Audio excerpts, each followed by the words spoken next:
ఉదయాన్నే నిద్ర లేవగానే మాకు ఈ జీరా వాటర్తోనే డే స్టార్ట్ అవుతుంది. ఈ వాటర్ తాగిన తర్వాతే టిఫిన్ తింటాం అందరం. ఈరోజు మా ఇంట్లో పుల్లట్లు.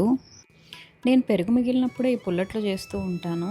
ముందు రోజే కొంచెం బియ్యాన్ని పెరుగులో నానబెట్టేసి ఉంచుతానమాట. ఇక 5 to 6 అవర్స్ నానబెట్టిన తర్వాత గ్రైండర్లో వేసి గ్రైండ్ చేసేస్తానమాట.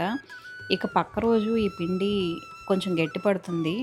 కొన్ని వాటర్ పోసేసి ఈ పిండిలో ఇంకా సాల్ట్, ఇంకా సోడా ఉప్పు వేసేసి జీలకర్ర ఇంకా ఒక హాఫ్ అన్ అవర్ అయ్యాక ఇంకా దోశలు పోసుకొని తినేయడమే. దోశలు మాత్రం చాలా చాలా బాగుంటాయి అన్నమాట.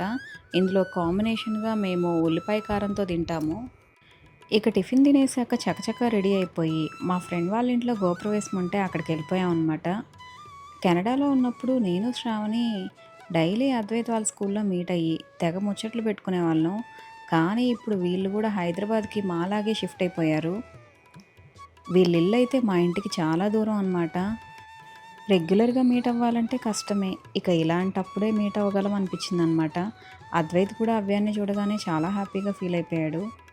మేము ఇక వెళ్ళేసరికి సత్యనారాయణ వ్రతం కూడా చాలా వరకు కంప్లీట్ అయిపోయిందనమాట. ఇక వ్రతం కంప్లీట్ అవగానే మనం ఇక భోజనాలు చేసేసి ఈ పిల్లలు ముగ్గురు మాత్రం తెగ ఆడేసుకుంటున్నారు. చాలా రోజుల తర్వాత కలిసారు కదా.